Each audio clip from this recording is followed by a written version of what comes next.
السلام علیکم ورحمۃ اللہ وبرکاتہ۔ خواب میں آگ کو دیکھنا، آگ میں جلتے دیکھنا، زمین سے آگ نکلتے دیکھنا، جسم کو آگ سے جلتے دیکھنا،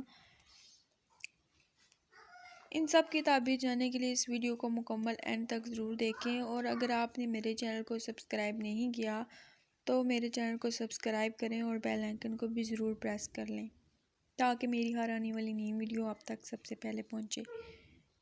خواب میں آگ بغیر دھوئیں کے دیکھنا اس بات کی دلیل ہے کہ بادشاہی کے قریب ہوگا اور رکے ہوئے کام پورے ہوں گے۔ اگر خواب میں دیکھے کہ اسے کسی نے آگ میں گرا کر جلا دیا ہے تو بادشاہ اس پر ظلم کرے گا لیکن جلد نجات پائے گا اور بشارت اور نیکی پائے گا۔ اگر آگ نے اسے جلایا نہیں تو دلیل ہے کہ تکلیف کے ساتھ سفر کرے گا۔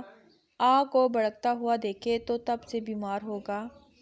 اگر آگ نے جسم کو جلا دیا ہے، اس جلن کے مطابق رنج و نقصان پہنچے گا۔ اگر آگ کے شعلے لوگوں پر ڈالتا ہے تو یہ اس بات کی تعبیر ہے کہ ایسا شخص لوگوں میں عداوت، دشمنی اور پھوٹ ڈالے گا۔